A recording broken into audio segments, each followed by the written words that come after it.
बिस्मिल्लाहिर्रहमानिर्रहीम। अस्सलाम वालेकुम नाजरीन, मैं हर्बलिस्ट हकीम मोहम्मद मोइन। आप देख रहे हैं सूफ़ी आबाद दवाखाना यूट्यूब चैनल।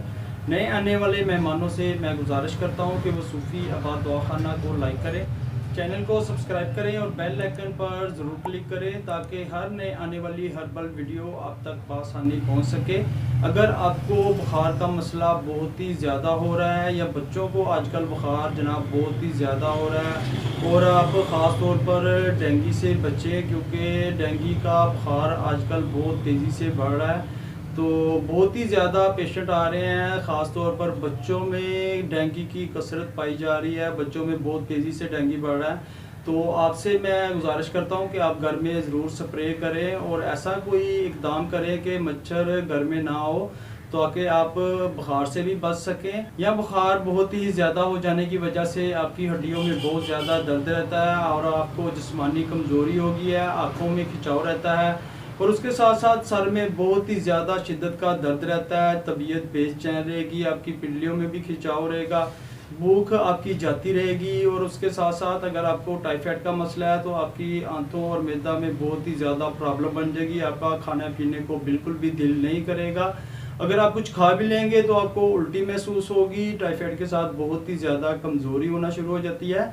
आज जो मैं हर्बल आपके लिए नुस्खा लेके आया हूँ, ये तमाम बुखारों के लिए बहुत ही अच्छा नुस्खा है और ये आप घर में बहुत ही बआसानी से तैयार कर सकते हैं। अगर आपको सर्दी की वजह से बुखार हुआ है तो आप इसको नीम गर्म दूध के साथ इस्तेमाल करें और अगर आपको गर्मी की वजह से बुखार का मसला बना हुआ है तो आप इसको बादाम का जो गोटा कहते हैं, जिसको सरदाई कहते हैं, उसके साथ आप इस्तेमाल करें तो इंशाल्लाह ताला आपका पुराने से पुराना बुखार भी हफ्ता से 10 दिन के अंदर अंदर मुकम्मल तौर पर ठीक हो जाएगा। और अगर आप मुझसे अपने किसी किस्म के भी पोशीदा अमराज के बारे में फ्री मशवरा चाहते हैं तो आप इंस्टाग्राम को फॉलो करें। इंस्टाग्राम का लिंक आपको स्क्रीन पर शो हो रहा है। तो चलें नुस्खा की तरफ आते हैं। सबसे पहले जो तमाम हर्बल अद्वियात मैं आपको बता रहा हूँ ये आपको किसी भी पंसार स्टोर से बआसानी मिल जाएंगी। सबसे पहले जो हर्बल अद्वियात आपको चाहिए, रेवंत खताई। रेवंत खताई आपको 50 ग्राम चाहिए। नुशादर 50 ग्राम। कलमी शोरा आपको 100 ग्राम चाहिए। कुश्ता गोदंती 25 ग्राम। और आपने तमाम हर्बल अद्वियात को किसी भी चीज़ की मदद से बारीक सफ़ूफ बनाना है और 500 मिलीग्राम के आपने खाली कैप्सूल लेकर इनको भर लेना है। सुबह दोपहर शाम एक कैप्सूल आप दूध के साथ इस्तेमाल करें। अगर आपको सर्दी का बुखार है तो नीम गर्म दूध के साथ आप इस्तेमाल कर सकते हैं। अगर आपको गर्मी का बुखार है तो आप इसको बादाम सरदाई, जिसको गोटा कहते हैं बादाम का, तो आप उसके साथ इस्तेमाल करें। और ख़ास तौर पर आपको मैं एक बात बता दूं, बच्चों के जो बुखार होता है उस पर आप ये नुस्खा अभी इस तरह इस्तेमाल नहीं करवा सकते।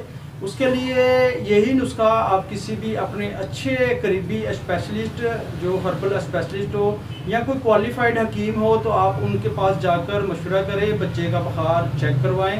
चेक करवाने के बाद वही आपको बता सकता है इस नुस्खे के बारे में कि बच्चे को अभी ये मेडिसिन देनी है, इसका बुखार किस हरारत में है, ताकि बच्चे का बुखार के मुतल्लक बहुत ही एहतियात करनी चाहिए। और साथ साथ आपको बाहर के खानों का भी परहेज़ करना चाहिए। बाहर के खाने आप कम इस्तेमाल करें और उसके साथ साथ चावल भी आप ज़्यादा इस्तेमाल ना करें। अगर आपको खांसी का मसला है, इसमें अपने नरम ग़िज़ा इस्तेमाल करें ज़्यादा, तो आपके लिए ज़्यादा बेहतर होगा। अल्लाह पाक तमाम बहन भाइयों को शिफा अता फरमाए। सलामत रहें, आबाद रहें। फ़ी अमान अल्लाह।